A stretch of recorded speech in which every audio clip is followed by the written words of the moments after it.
I want to start off by saying thank you to all of you. I'm really grateful you're here, and not only because this would be really awkward for me if you weren't,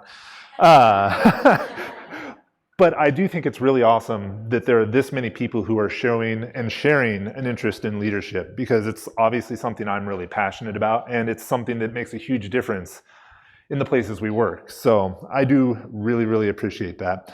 I'm going to call out, Dakota asked that I stay in a limited box over here. So if I don't make it over to that side of the room, cool. All right. There we go.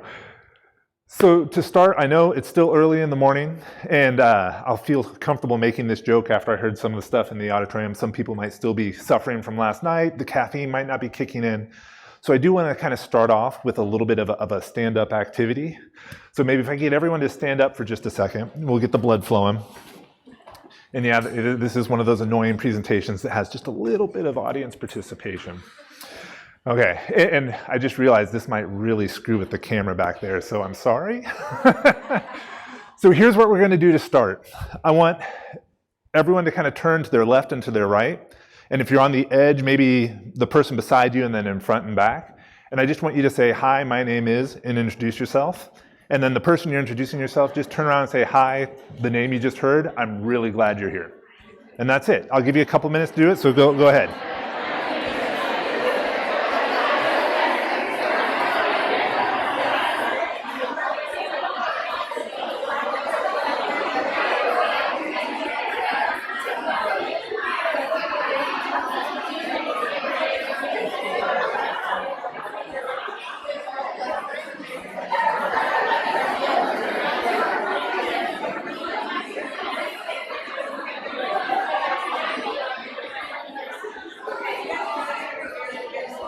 So don't sit down just yet. All right.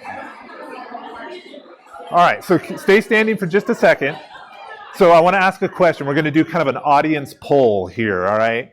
And some of you are probably going to hear this question and go, oh, it's a trap, and it is totally a trap, but we'll see kind of how this goes. So real quick, and I did put some polls out before you all came in here, and the answers were fun and interesting, and hopefully you enjoyed this as well. But for this one, if you're not a leader, go ahead and sit down. Oh, man. More of you fell for that trap than I thought you were going to. It is hard, right? Yeah. Okay, so go ahead and sit down. It's fine.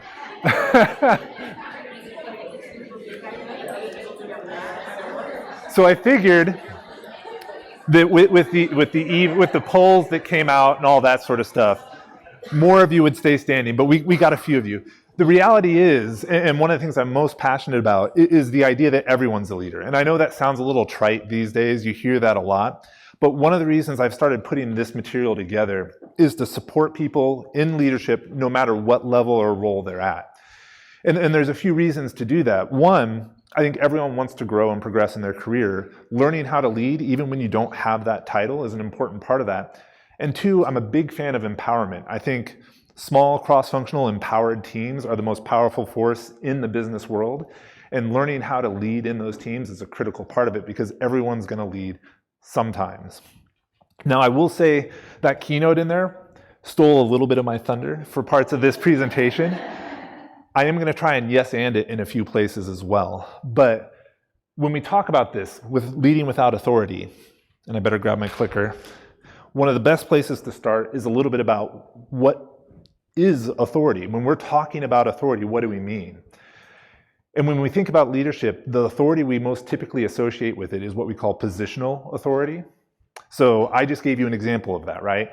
Stand up, introduce yourselves, say, I'm really glad you're here, right? That was positional authority. I'm the guy at the front of the room with the mic. You're going to do what I say, right? There are probably some limits to that. We won't test those, okay? But when you think about authority, it really is, you have the power to make decisions, right? To set expectations and to enforce some level of obedience or behavior. That's really what it boils down to. With positional authority, it's easy. You don't have to do much else other than have the title, have the position, have the mic, right?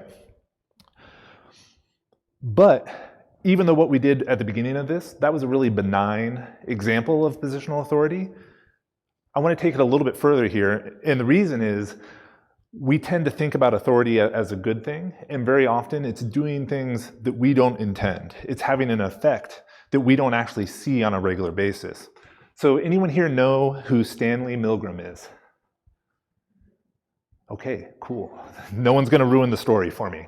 All right, so what I want you to imagine for a second is you're walking into a room, right? There's a study going on how adults learn, so adult learning theory.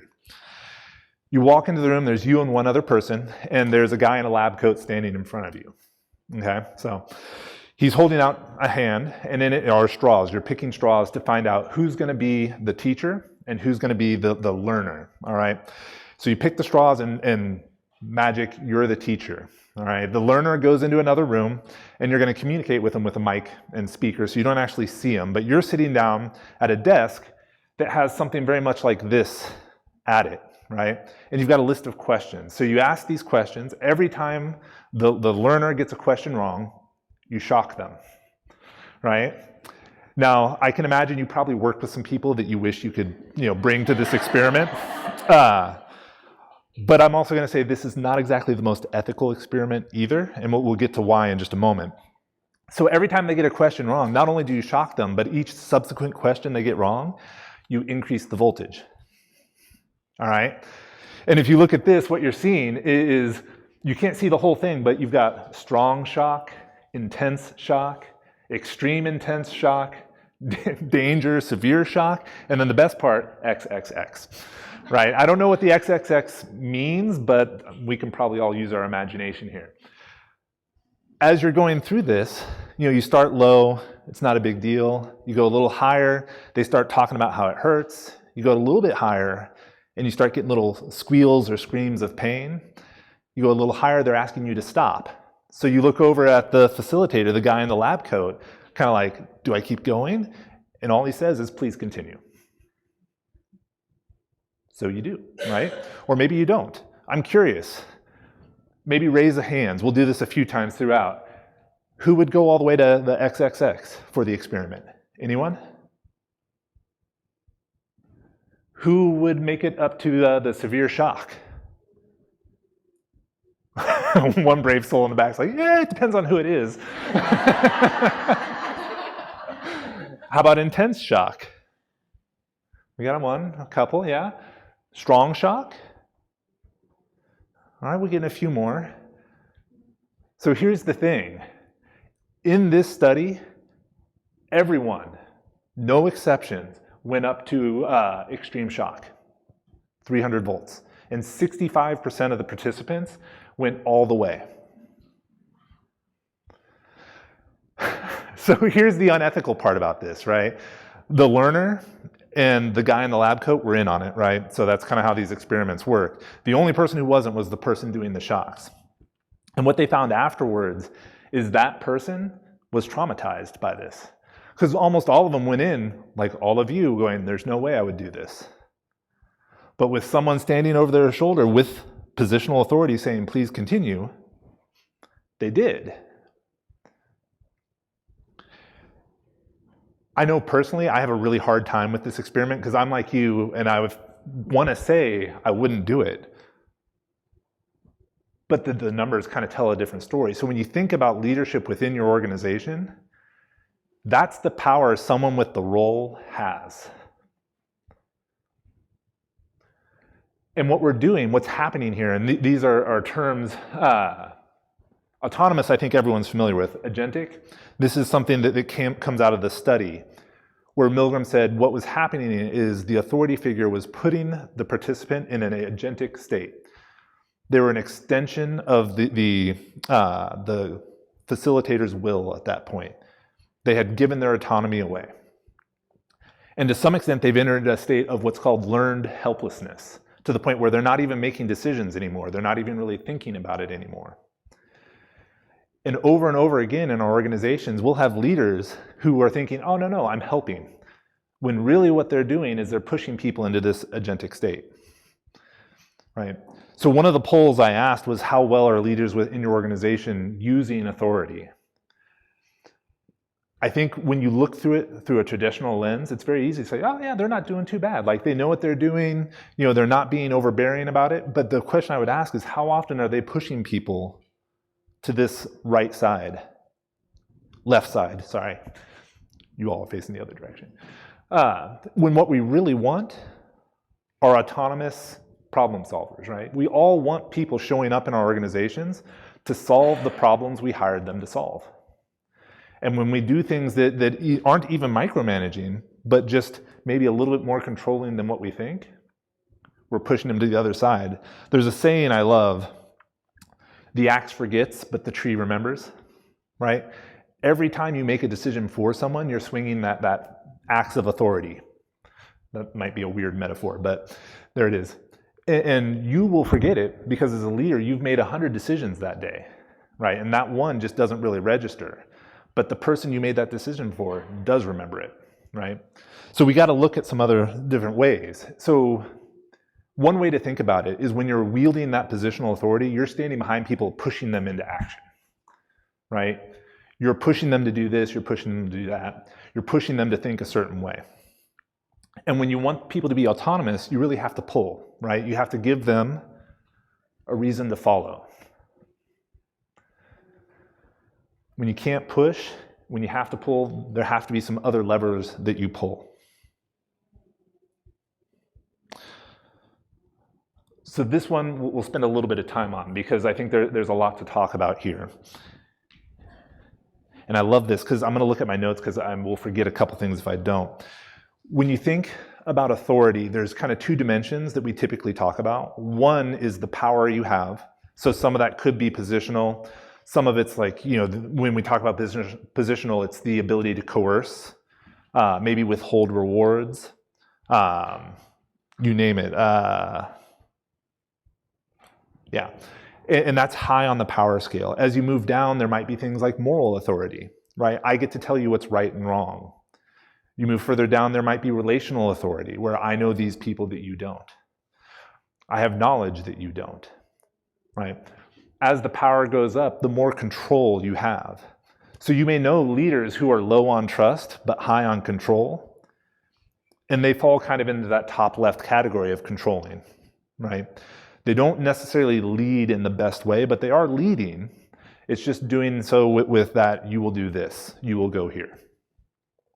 Now, trust, on the other hand, that's a harder lever to pull. That's a harder path to take because you actually have to build the trust first. And there's a few different ways that can happen. One, morals and values, like shared morals and values, that tends to help build trust. The other is people will trust you if they know you have the knowledge in a given context. So when someone hires me as a leadership coach or an executive coach, they're trusting me because they trust that I have that knowledge, that context to provide value in that situation. There's building relationships and connections. That's what the keynote, in a lot of ways, that's what that was all about. Like, how do we connect to people? How do we respect people? And how do we bring them in and make sure they feel trusted? And then lastly, there's the inspiration. There's the vision, right? I have a great vision on where we could be, and I want you to follow, right? I want you to buy into this vision as well. So when we talk about this, we aren't going to talk about that high left side, because that's the traditional version of leadership. We're going to talk more about the right side, and how even if you have the power as well as the trust, you're still better off relying on the inspiration rather than the power. Make sense? So if we're doing that, this gets to the heart of the question, how do you lead in that situation? What does it take? And I've got 5 answers, not just 5, that we'll kind of go through. And each one of these could have been a talk on their own.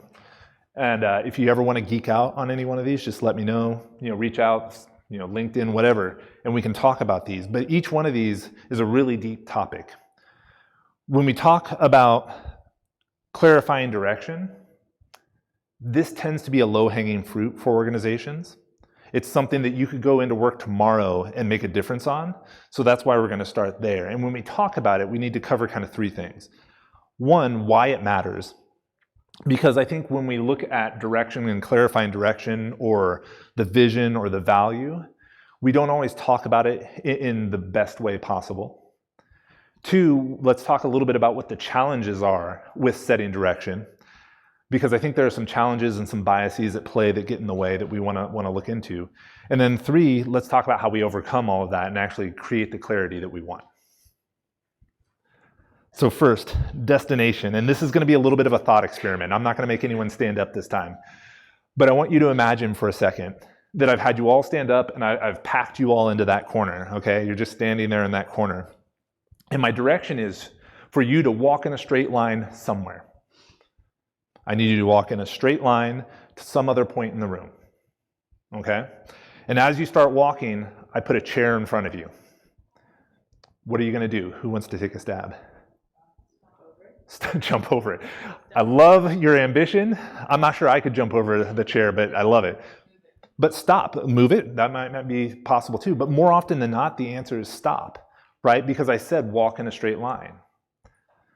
Okay, now we're going to reset you back to that corner, okay?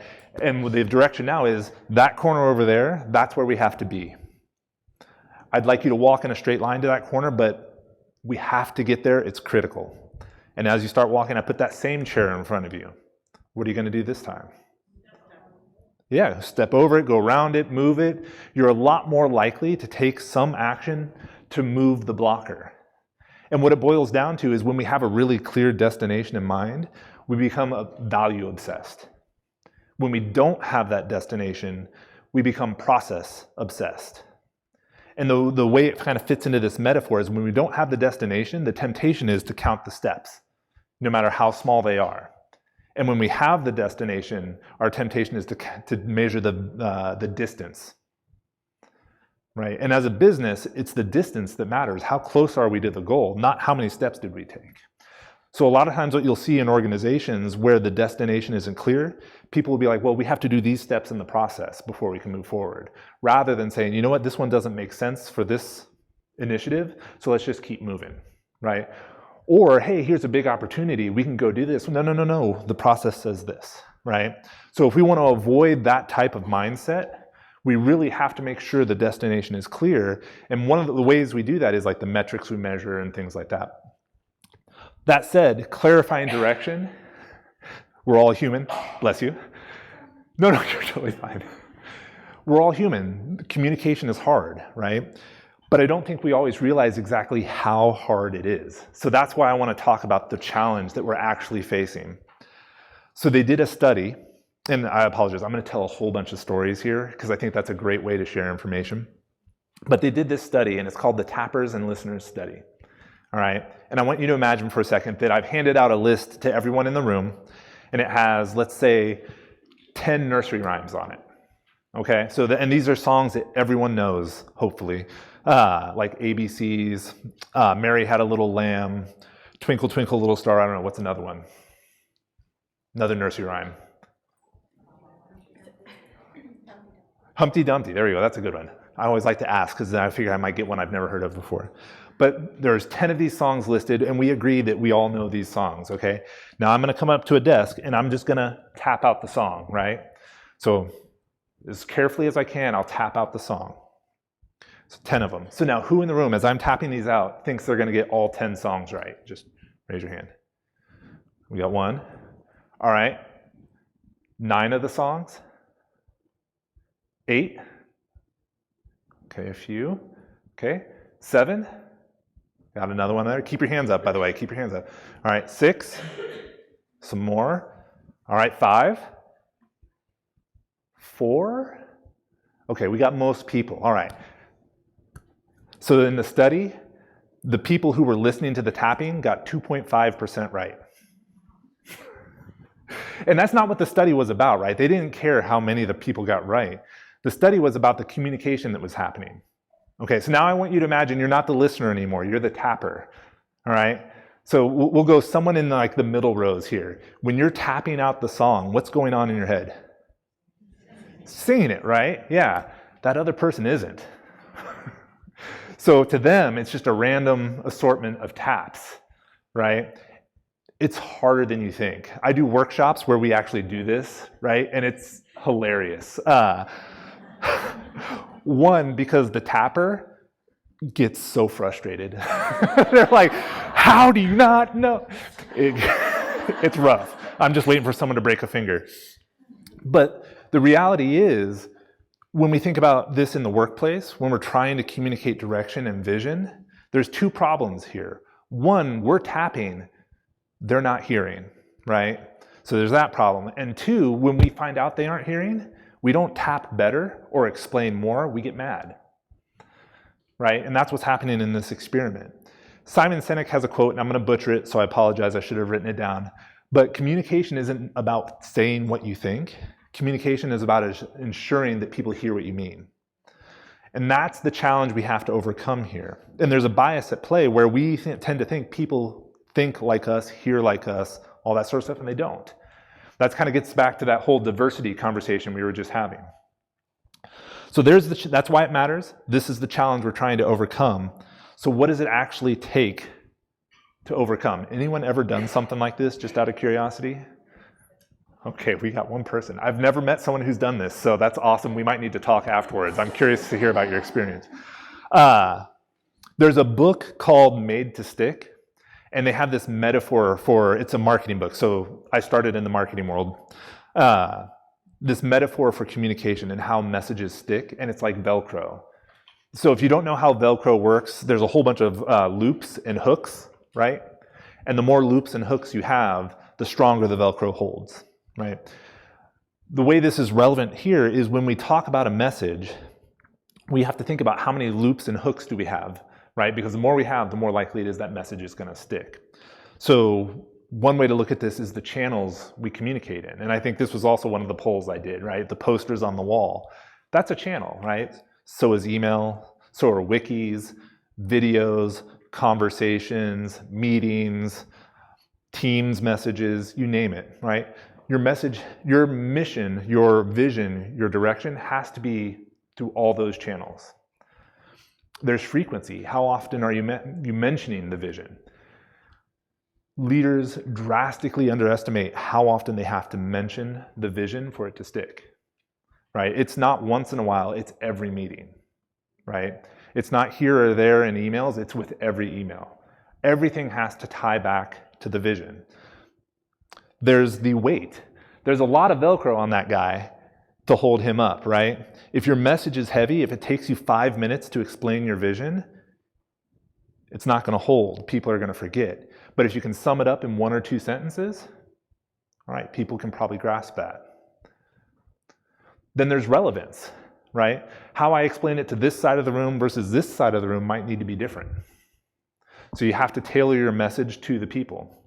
And this is one of the things where when we're coaching leaders, and I think in my experience training as a coach, I met a lot of HR people, so I feel like there's a lot of coaches in HR as well. When we're coaching leaders, this is one of the things we have to help them with, is like, how do we make your message relevant to our workforce, to the people who work at our company? But when you do all those things, it'll start to stick. And what I tell leaders is, you know you're succeeding when you walk into a meeting and before you can say it, someone else starts talking about the vision, right? And at that point, you can start backing off by like 3-4%, right? But you have to keep the pressure on for the message to stick. So that's how we clarify direction. Now we're going to talk about belonging and trust. And this is really where the overlap with the keynote starts to happen. So we're going to try the yes and. You all let me know how it goes. This one, honestly, in a lot of ways, should have been first. Again, clarifying direction is a little bit low-hanging fruit. You can go into the office tomorrow and start asking some really smart questions about the direction and clarifying the direction. Anyone can do that. Belonging and trust takes a little bit more time. The other thing I'll say is, when we think about building belonging and trust, we tend to think about the really big things, like let's all go to a baseball game, let's all go have a quiz night, or let's have a town hall, and all these things to try and bring people in to make sure they understand how they fit into the company. And what I would argue is, more often than not, we really have to focus on the small things. And I'm trying to think, I'm on the fly trying to reword this a little bit to yes and it. So when we talked about in the keynote, a lot of that was through that diversity, equity, and inclusion lens. And I want to shift this a little bit outside of that and talk a little bit about how people connect regardless of where they fit. And there's two studies that are really relevant here. One, the first one, who do I want to pick on? Can I pick on you for a second? Sure. You seem so confident. Let's imagine you and I are standing in the rain. What, do you mind standing up? All right. So we're outside, we're at a bus stop, we're standing in the rain, right? You're holding your umbrella, you gotta hold your umbrella. So there we go, good. All right, and I come up to you, you don't know me, you've never met me, and I say, hey, can I borrow your phone?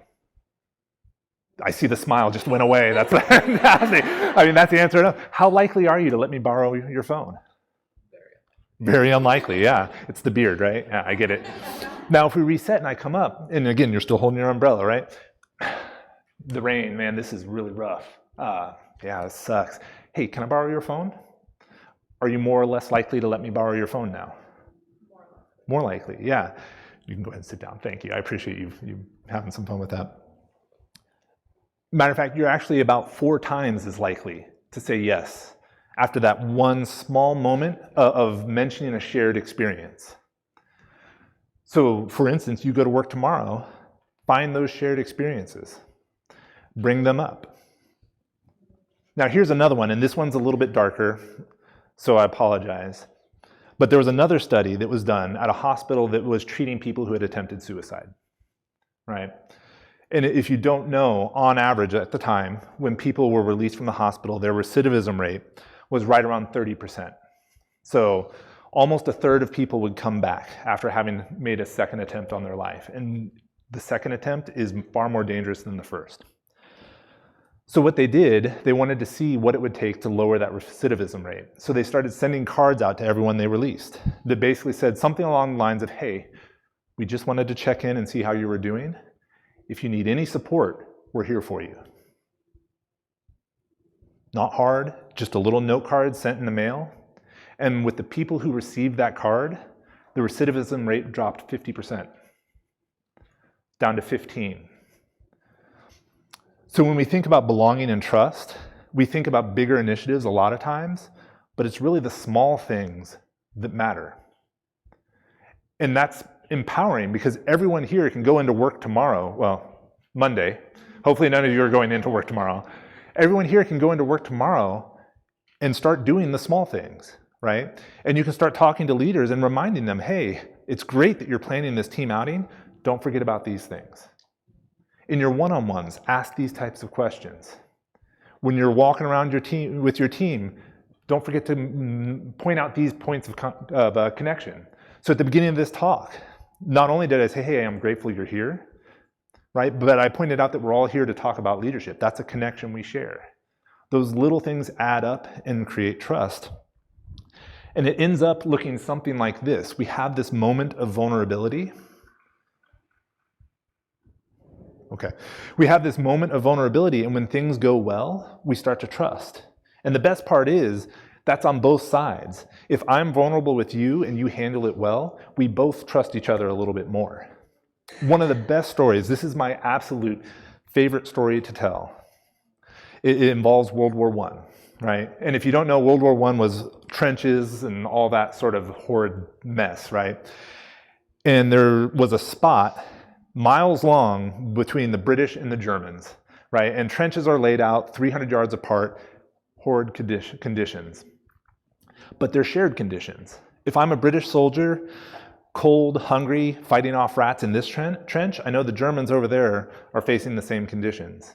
We have that shared experience. We don't have to even talk about it, we just know it's there. When the war started in 1914, I know my history,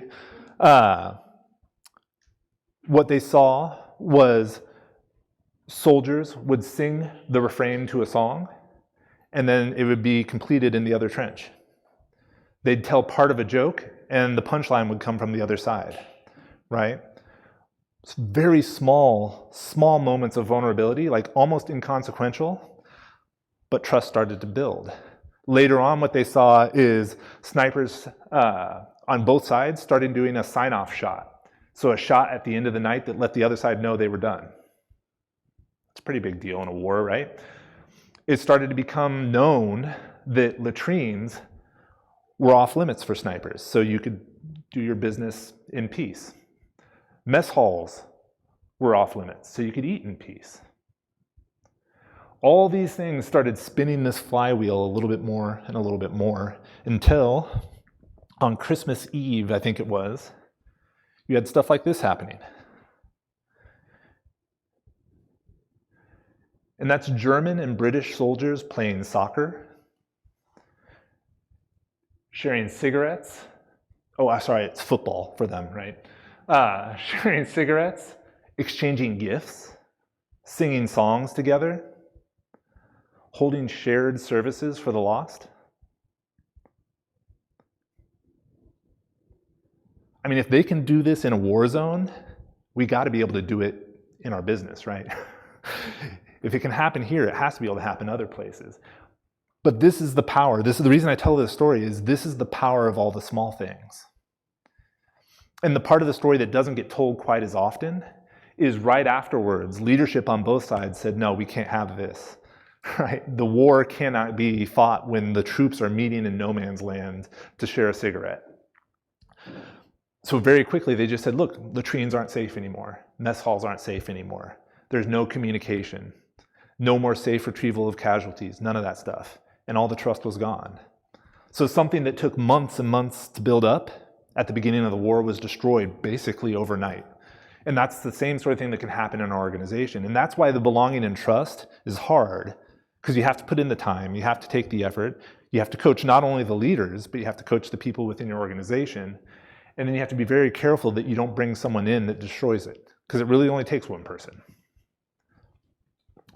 The nice thing though is once you have it, and once it's built up, and once it's kind of sacred within your organization, you can start creating psychological safety. So again, you guys heard a lot about this already, so I'll try not to duplicate too much. Oh, I will add one thing though. Anyone here heard of Project Aristotle? Okay, it came out of Google. And what they were looking for was they wanted to see what predicted their highest performing teams.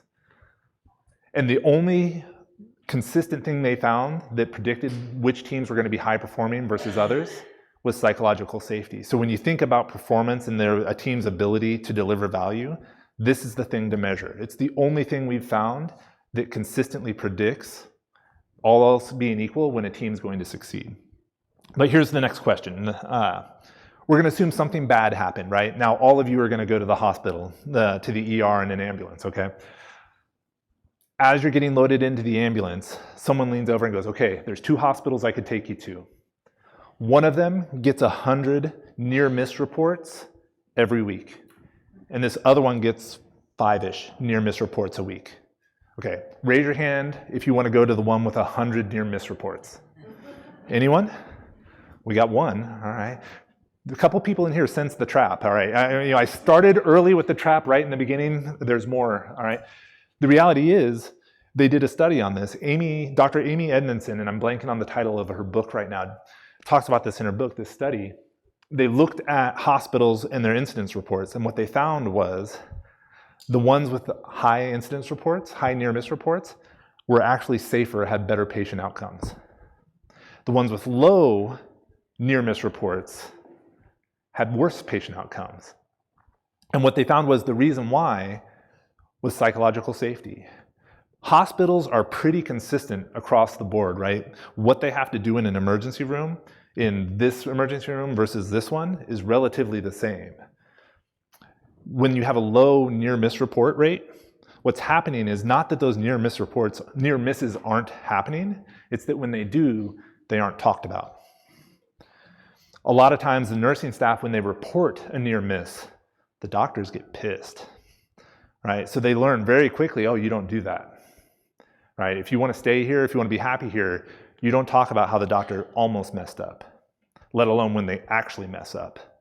And at the hospitals where they have the higher near miss reports, what they found was the nursing staff felt safe to talk about where things almost went wrong or where they did go wrong, and then they were fixed. So a lot of the talk about psychological safety in the keynote was about how do we make sure people feel safe and feel included, and that's all important. But this is the benefit of that, right? The outcomes go up when people feel safe to talk about the near misses and fix them. How does that come to life in your organization? I think this will be a good yes and. There's a few different things you can do, and this is something anyone can do, and you can do it on Monday. The first one is change the language. Any Nelson Mandela fans in here? All right, if I butcher this quote, just, yeah. He said something along the lines of, I never lose, I either win or learn, right? And that play on words is really powerful because what he's saying is there is no losing, there's just learning. So if you want your people to innovate, and innovation is a huge part of what I talk about a lot of the times. A lot of organizations want innovation. If you want that innovation, you've got to remove the word failure from your lexicon, right? We didn't try something and it failed. We ran an experiment and we learned. Think about which one is going to make it more likely for you to take a risk in the future and try something that could work. Right? It's pretty clear which one it is. And there's a million different ways that you can change the language to make things a little bit more safe. Not only for taking risks, but for showing up as yourself, right? A lot of times our biases come to life in our language in ways we don't even notice, right? They come to life in the ways we think, which leads into the next one as well, the assume good intent, right? Who here has been late to work in the last year? The people who didn't raise their hand, you're lying. When you're late to work, is there a good reason? That's right. You're just like, no. That's the wrong answer. That's fair, that's fair. I love that, I appreciate that, thank you. The reality is, when we're late to work, when I'm late to work, I wasn't planning on it, right? Like I tried to be on time to work, but my kids, my dog, the alarm, the traffic, the weather, politics, I don't know, everything kind of got in the way, right? Now, when you're late, you're just lazy. It's this actor-observer bias. When we look at our own actions, there's justification, there's understanding. When we look at the actions of others, we simplify, and usually to their detriment. So this concerted effort to assume good intent is really powerful, and it's hard, right? A lot of times when we see something happen, we just assume that that person isn't a very hard worker, right? Or something along those lines. But I guarantee you, outside of a few very rare cases, no one comes to work during the day going, you know what, I'm just gonna suck today, right? Like, I don't think that happens, right? So, but sometimes that's how we think. So the more we can assume good intent, the easier it is to change our language. And assume good intent is a very coachable behavior. The next one is demonstrating flexibility. Anyone here ever been a project manager or anything like that? We got one or two. Okay. If I offend you, I'm sorry. I'll just, preface with that. I do work with a lot of project managers, and there's this tendency to build these nice Gantt charts, right? That lay out, here's every activity that we're going to do, when it's going to be done, when it's going to start, who's going to own it, all these things, right? And these plans can be really nice. And they paint this picture that's like, here's exactly how we're going to hit this date, and it's perfect, right? The reality is there's only one thing we know about those types of plans when they're done. And it's that they're wrong, right? That's it. That's the only thing we know for sure. We don't know how wrong they are, but as humans, we have a really hard time planning outside of about the next 2 weeks, right? Too many other things are happening. There's too many unknowns. So if you want to make things safe, you have to introduce flexibility into the system. Because if your plans are rigid and you expect people to meet those plans without any sort of adaptation or flexibility, that creates an unsafe space. Similar in the way that the nurses couldn't report a problem. If I can't come to you and say, hey, this is going to be a little bit late and here's why, safely, then we have that safety's gone down and we lose some of that productivity. So when we think about how we plan, we have to work some flexibility into that. I'm a big fan of Lean and Agile practices. I work a lot with people in that space. And they do a good job of helping organizations set goals and targets. And then rather than having this detailed Gantt chart that leads to the end date, they help teams wayfind. So anyone a sailor here? No one sails? There's this idea that when you're sailing and you're trying to get to a point, a lot of times you can't go straight there because the wind doesn't work that way. So yeah, you have to tack back and forth, right? And you have to adjust your course as you go. And that's how we should think about our planning. And that's how we should work some flexibility into our planning, let alone all the other parts of our organization, is we have to realize what we know today is far from what we needed to know to get to that point. We have a saying that we use a lot, which is delay decisions to the last responsible moment. When you make a decision now is when you know the least. If you delay it 2 weeks, if you can, that's when you know more, so that decision is going to be better. So delay decisions, bake some flexibility into your plan. That's another way to make things safe for people to be autonomous rather than agentic. Asking questions and listening, those go hand in hand. When you think, well, let's talk about questions first. A lot of times, as leaders, as experts, we walk into the room thinking we have the answer, right? Or I shouldn't even say thinking, knowing we have the answer, right? And even if we do, talking about the answer is probably the wrong approach. Taking a moment to take a step back and ask questions allows you to kind of tap into the collective wisdom of your people, and it gives you a chance to adjust your plans for all the things you forgot that they know about. One of the biggest problems with executives and senior leaders is they're pretty far from the problems that are facing your organization, right? They aren't in the day-to-day, they don't hear the complaints, they don't see what's happening.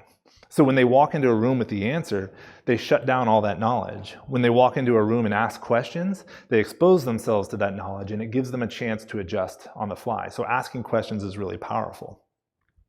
Now listening, that's a whole different beast. Who here thinks they're a really good listener? Few? That's good, right? Who here actively works on improving their ability to listen? Even better, right? That's something that you don't see in leadership a lot, and it's a very coachable thing, right? If you ask questions and don't listen to the answers, those questions didn't do anything for you. As a matter of fact, you actually degraded trust in that moment. But if you ask questions and actually listen to the answers and ask follow-up questions, you're building trust. You're showing you value that person. There's one exercise here that you all can use. I use this when I'm working with primarily senior leadership groups who are really struggling with trust. I call it a listening walk. And the way it works is, okay, we're doing okay on time. The way it works is you give a prompt, like, hey, what is your biggest fear at work, right? And they walk out for 10 minutes and back for 10 minutes. On the way out, one person talks, one person listens. As the listener, there are some rules. Number one, zero judgment. You can't have any judgment on anything the other person says. Number two, you can't offer a single solution. No advice, no solutions, nothing. You can only ask clarifying questions. And as the speaker, you get to talk about however you want to around that prompt. Now, when I sit down and I explain this, and this gets worse the higher in the organization you go, and I explain this, it's always like, oh, I can't possibly talk for 10 minutes. Oh, this is silly. What is this going to accomplish? Fine, it's only 20 minutes, we'll do it, right? So they go out and they come back. I have to think, I don't think I've ever had someone come back that wasn't a little wide-eyed and shocked. I have people come back and go, wow, 10 minutes wasn't enough. I've had people come back and go, I didn't realize how bad at listening I was until that's all I could do. Or other people who are saying, like, I didn't realize what it felt like to actually be listened to. Like, I guess that's never really happened to me in this way before. 20 minutes, and it drastically alters people's view on what it means to listen. And it's really powerful, and it tends to stick for at least a while. So you can give it a try. It works out really well. I've done it with large groups. I've also done it when I have two people who just aren't getting along, right? It's kind of like, locking two kids in a room until they get along, right? That kind of thing. It's the same sort of thing, only with bigger kids. Yeah, no, are there any executives in the audience, just out of curiosity? Okay, good. The other thing is when we tend to think about leadership, we have a lot of preconceptions in our mind, right?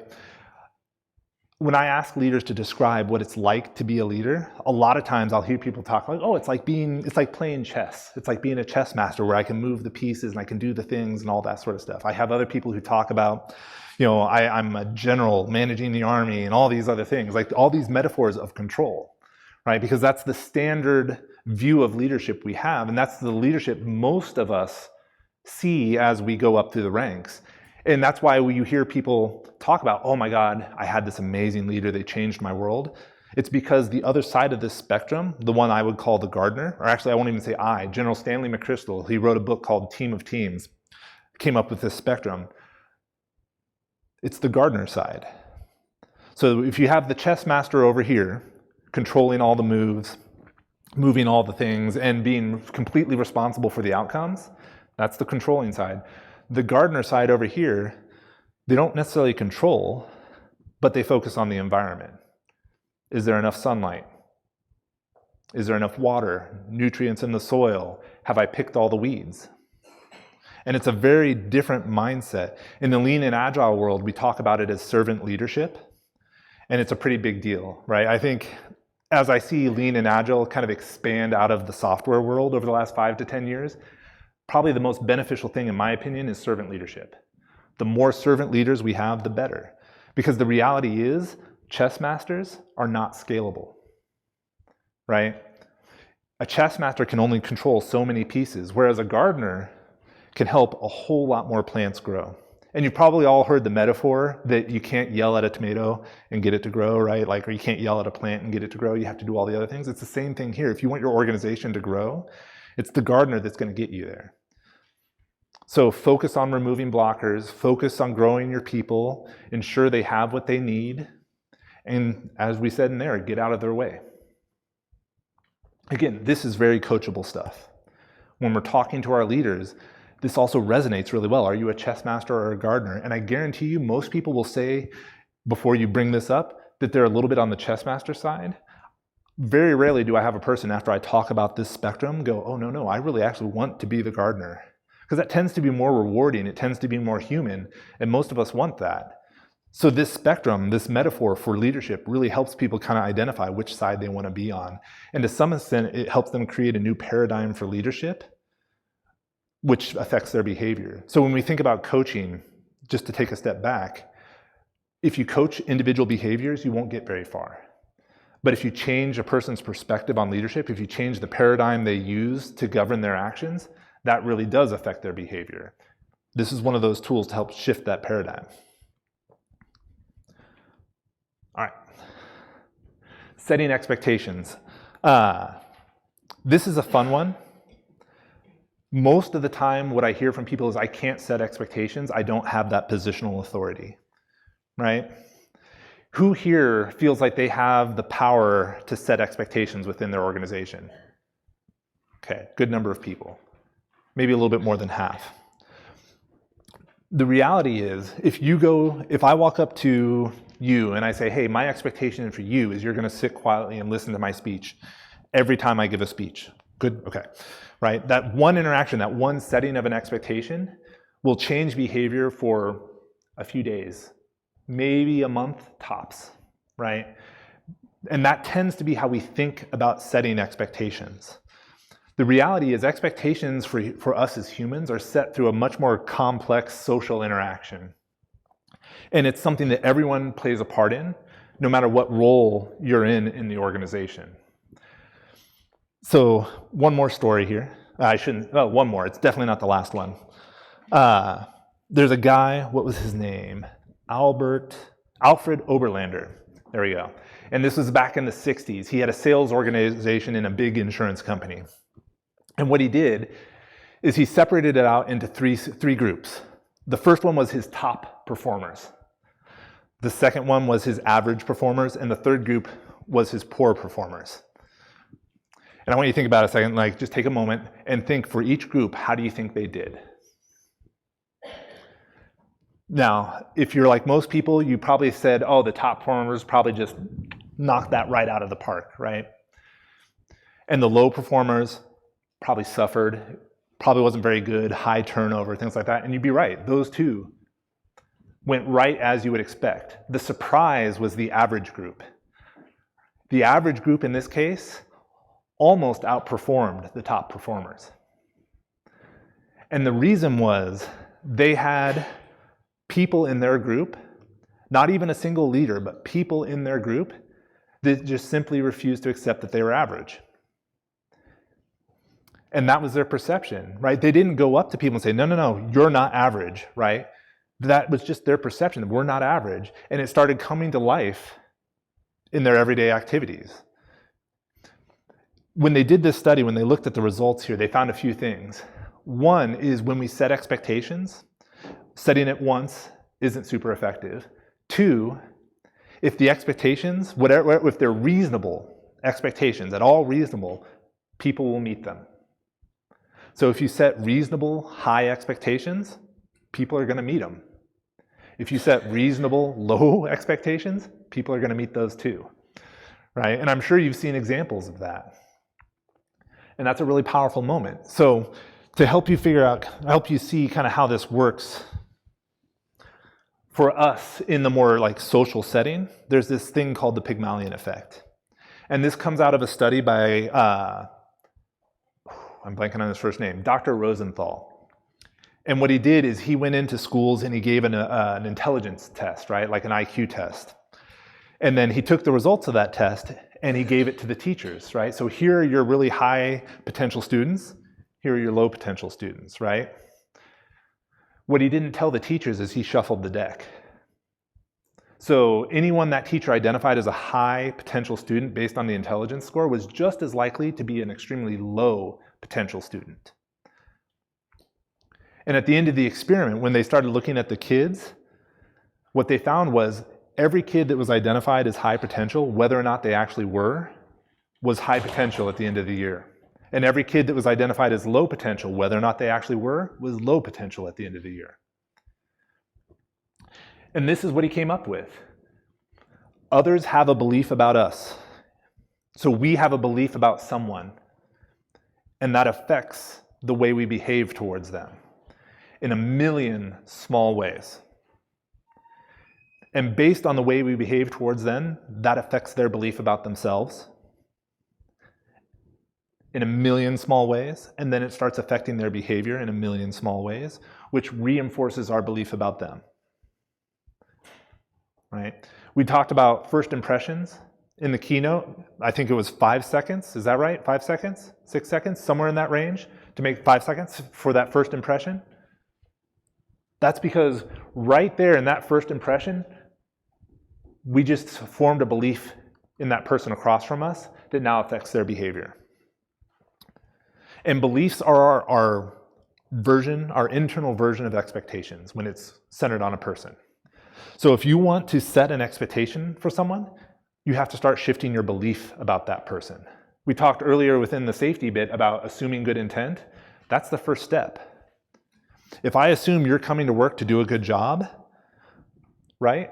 That's going to affect my actions towards you, and that means you're going to start to believe you can do a good job, right? If I come in and say, hey, you're not average, you're actually exceptional, and I believe that, that's going to affect you. And those are the things that start to raise the performance. So when we think about expectations, yes, you have to set those bigger expectations. Absolutely, they have to be there from a performance perspective. But you have to back it up with the belief you have about that person, and you have to be conscious about how that's affecting the way you act towards that person and the way it's reinforcing their beliefs about themselves. So that's a big one. Don't think about expectations as the big things. Again, the small things matter. All right, last but not least, in 6 minutes, none of this works if you don't take care of yourself. I'm a firm believer that you are not qualified to care for others if you can't care for yourself. And this is true both from a psychological perspective. There's a reason in AA they don't recommend you start by adopting a dog. They say get a plant first, right? Make sure you can take care of yourself, then small things, right? It's the same thing with leaders. If you aren't sleeping enough, if you aren't getting enough exercise, if your diet sucks, if you're not spending enough time on your own mental health, if you aren't focusing on your own growth, there's no way you can find it in yourself to give that to other people. There's this, I'm sure you all have all heard the metaphor of like filling a person's cup, right? And the idea is typically you fill someone else's cup from your cup, right? That's a bad metaphor. The way it should work is you fill your own cup so much that it overflows and fills everyone else's, right? If you are constantly emptying your cup for others, that does one thing, it burns you out.